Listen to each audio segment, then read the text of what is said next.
నమస్తే, welcome to Suman TV. నేను మీ విష్ణు. ప్రస్తుతంతో పాటు వెంచూరా సక్సీడెడ్ డైరెక్టర్ చారి గారు ఉన్నారు, వారితో మాట్లాడదాం. నమస్తే చారి గారు. నమస్తే అండి. చారి గారు, ఆల్మోస్ట్ మీతో సెషన్ చేసి ఒక 3-4 మంత్స్ అవుతుంది. అండ్ చాలామంది సుమన్ టీవీ ప్రేక్షకులు, అదేవిధంగా మీ అభిమానులు కూడా నెక్స్ట్ చారి గారితో సెషన్ ఎప్పుడు ఉంటుంది అని నాకు ఫ్రీక్వెంట్గా మెయిల్స్ కూడా ఇస్తున్నారు.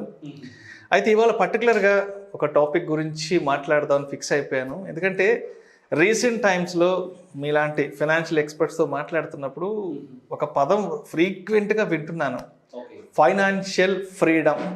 అంటే ఆర్థిక స్వాతంత్ర్యం. మనం అచ్చ తెలుగులో మాట్లాడుకోవాలంటే అసలు ఏంటి ఈ ఫైనాన్షియల్ ఫ్రీడమ్ అంటే ఏంటి, మరి ఆ ఫైనాన్షియల్ ఫ్రీడమ్ని ఏ విధంగా సాధించుకోవాలంటారు? మీరు మార్నింగ్ లేవగానే జాబ్కి వెళ్తారు. సో మీరు మార్నింగ్ లేచి హడావిడిగా జాబ్కి వెళ్ళేది, ఆ రోజు మార్నింగ్ జాబ్కి వెళ్ళేది ఓన్లీ డబ్బు గురించే అయి ఉండకూడదు. That is called financial freedom. Okay, only money గురించే నేను ఇవాళ జాబ్కి వెళ్ళాలి అలా కాకుండా, ఓకే జాబ్ చేస్తారా, బిజినెస్ చేస్తారా, what ever, but it should not be only for money. That is called financial freedom. Okay. So ఇప్పుడు మీరేంటి, మార్నింగ్ నుండి నైట్ వరకు మనం మనీ గురించి వర్క్ చేస్తాం, రైట్? మనం సంపాదించిన డబ్బు మన గురించి వర్క్ చేయడం స్టార్ట్ చేయడమే ఫైనాన్షియల్ ఫ్రీడమ్ అంటే. ఓకే. ఓకే, సపోజ్ ఇప్పుడు మీరు ఉన్నారు, ఎన్ని అవర్స్ వర్క్ చేయగలుగుతారండి? రోజుకు ఒక 9-10 గంటలు మ్యాక్సిమం. అంటే లేదా కొంతమంది 12 గంటలు వర్క్ చేసే వాళ్ళు ఉన్నారు, 16 గంటలు వర్క్ చేసే వాళ్ళు కూడా ఉన్నారు. ఓకే, కానీ గుర్తుపెట్టుకోండి, మీ డబ్బు మీ గురించి వర్క్ చేయడం స్టార్ట్ చేస్తే 24 అవర్స్ 24/7 వర్క్ చేస్తుంది. That is the power of money.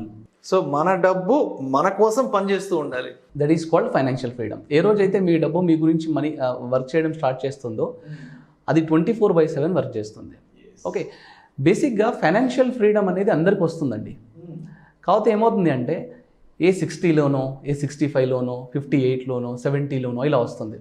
Okay, ఇప్పుడు ఫర్ ఎగ్జాంపుల్ ఇప్పుడు మీ వైఫ్ ఏమండి, నేను నా ఇండియాలో ఉన్న అన్ని టెంపుల్స్ చూడాలనుకుంటున్నాను అన్నారనుకోండి. లేదు నేను 60 తర్వాత నాకు ఫైనాన్షియల్ ఫ్రీడమ్ వస్తుంది, నేను అప్పుడు చూపిస్తాను. లేదంటే మీకు వరల్డ్ ట్రావెల్ చేయాలని ఉంది, నేను వరల్డ్ మొత్తం తిరగాలని ఉంది, ఓకే వరల్డ్ టూర్ చేయాలని ఉంది, సో నేను ఫైనాన్షియల్ ఫ్రీడమ్ వచ్చిన తర్వాత నేను చేస్తాను, ఇప్పుడు నా దగ్గర లేదు అని మనం అనడానికి లేదు. సో ఫైనాన్షియల్ ఫ్రీడమ్ అంటే ఏంటంటే, మీకు ఒక ఫైనాన్షియల్ లైఫ్ స్టాటిస్టిక్స్ చెప్తాను. ఓకే, ఐరనీ ఆఫ్ ఏజ్ అంటాం దీన్ని మనం. Irony of age. Okay, so చాలా విచిత్రంగా ఉంటుంది, but that is fact. Okay, ఇప్పుడు యంగ్ ఏజ్ అంటే టీనేజ్లో ఉన్నప్పుడు మన దగ్గర టైం ఉంటుంది, ఓకే ఎనర్జీ కూడా ఉంటుంది, కానీ మనీ ఉండదు. Okay, suppose middle age adult ఏజ్కి వచ్చేసరికి ఏమవుతుంది అంటే మన దగ్గర మనీ ఉంటుంది, ఎనర్జీ కూడా ఉంటుంది, కానీ టైం ఉండదు. రైట్? ఇప్పుడు మనం ఓల్డ్ ఏజ్కి వచ్చామనుకోండి, అబోవ్ 55-60 ఈ టైంలో మన దగ్గర టైం ఉంటుంది, మనీ కూడా ఉంటుంది, కానీ ఎనర్జీ ఉండదు. So this is called irony of age. Okay, ఎప్పుడైతే మీ దగ్గర టైమ్, మనీ అండ్ ఎనర్జీ ఇవి 3 కలిపి ఉంటాయో దాన్నే ఫైనాన్షియల్ ఫ్రీడమ్ అంటాము.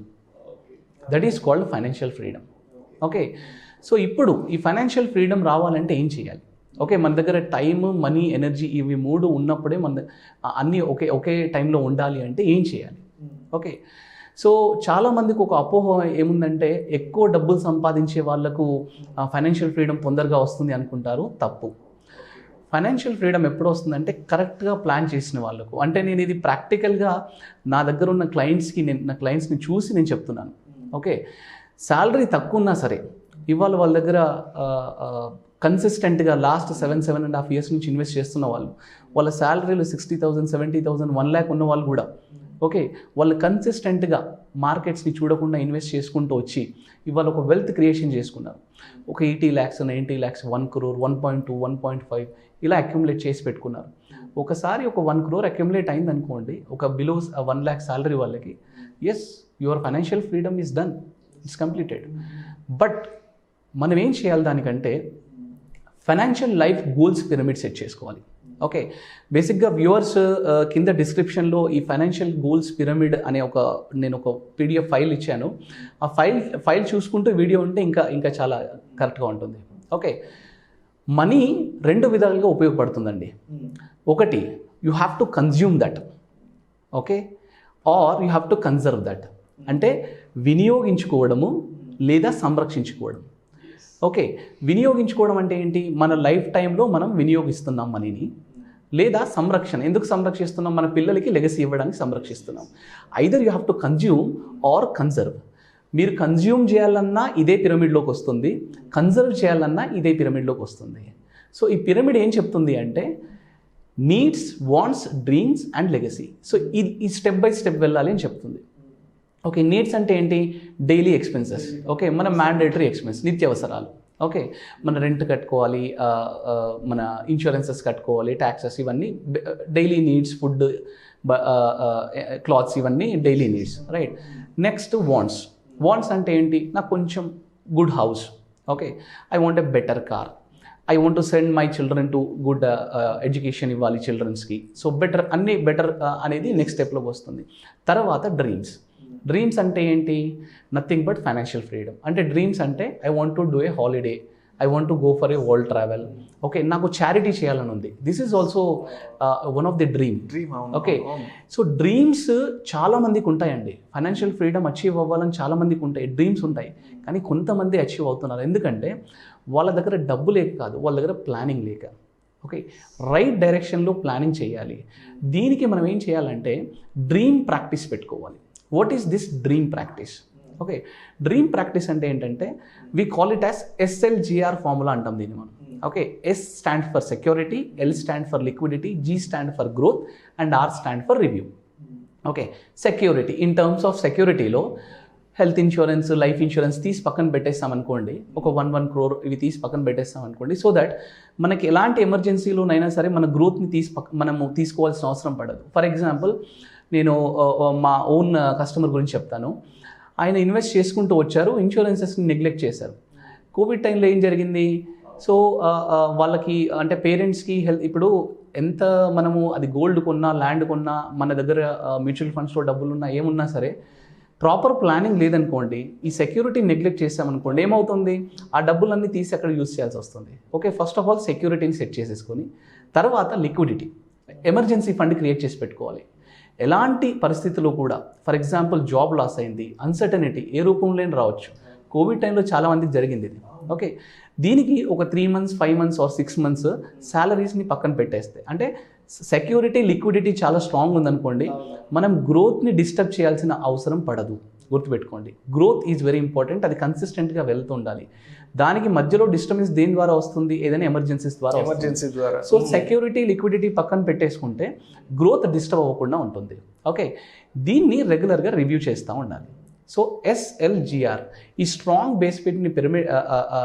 బేస్మెంట్ని స్టెప్ బై స్టెప్ వేసుకుంటూ వచ్చామనుకోండి, కన్సిస్టెంట్గా, ఫోకస్డ్గా, కరెక్ట్గా వెల్త్ క్రియేషన్ ఫార్ములా. నేను నెక్స్ట్ 10 yearsలో, for example 25 to 30 years age వాళ్ళు నెక్స్ట్ 10 yearsలో 1 crore అక్యుములేట్ చేయాలనుకోండి, వాళ్ళు కన్సిస్టెంట్గా ఇన్వెస్ట్ చేసుకుంటూ వెళ్తే ఖచ్చితంగా 1 crore ఈజీగా అచీవ్ అవుతారండి. బట్ ఆ గోల్ బేస్డ్ ప్లానింగ్ ఉండాలి. ఆ గోల్ బేస్డ్ ప్లానింగ్ ఉన్న వాళ్ళు, ఇదంతా నేను ఆల్రెడీ లాస్ట్ 7.5 yearsలో మా కస్టమర్స్ ఫైనాన్షియల్ ఫ్రీడమ్ అచీవ్ అయిన వాళ్ళ గురించి చెప్తున్నాను. నేను ఏదో ఇలా చేస్తే ఇలా అవుతుందని చెప్పట్లేదు. ప్రాక్టికల్గా 7.5 years నుండి ఫైనాన్షియల్ ఫ్రీడమ్ అచీవ్ అయ్యారు. వాళ్ళ శాలరీలు 70,000-80,000 ఉన్నా సరే they are financially free now. వాళ్ళు కావాలంటే ఇవాళ వాళ్ళు జాబ్ ఆపేసుకోవచ్చు, వాళ్ళు కావాలంటే వాళ్ళు ఇవాళ ఎవ్రీ మంత్ 70,000 పెన్షన్ లాగా వస్తుంది, వాళ్ళు వరల్డ్ ట్రావెల్ చేసుకోవచ్చు, నేషనల్ ట్రావెల్ చేసుకోవచ్చు, ఇన్సూరెన్స్ సైడ్ సెక్యూర్డ్గా ఉన్నారు, లిక్విడిటీ సైడ్ సెక్యూర్డ్గా ఉన్నారు. ఒకవేళ అన్ఫార్చునేట్గా ఏదైనా జాబ్ గ్యాప్ వచ్చినా సరే నెక్స్ట్ 3 monthsకి ఎక్స్పెన్సెస్ రెడీగా ఉన్నాయి వాళ్ళకి. సో ఫైనాన్షియల్ ఫ్రీడమ్ అనేది రైట్ టైంలో అచీవ్ అవ్వాలి అంటే కావాల్సింది ఎక్కువ డబ్బులు కాదు, correct planning is very very important. ఇప్పుడు ఎంతమంది అండి, చాలామంది వైఫ్ అండ్ హస్బెండ్ వర్క్ చేస్తున్నారు. వాళ్ళ దగ్గర వెళ్ళి చూడండి, మీరు చూస్తే ఒక ప్రాపర్టీ ఉంటుంది అంతే.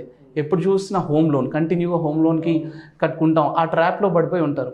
మరి వాళ్ళ దగ్గర ఏమైనా అక్యుములేట్ అయిందా లాస్ట్ 10 years నుంచి? మరి వాళ్ళు ఏం చేస్తున్నారు డబ్బు అంటే ఏం తెలియదు.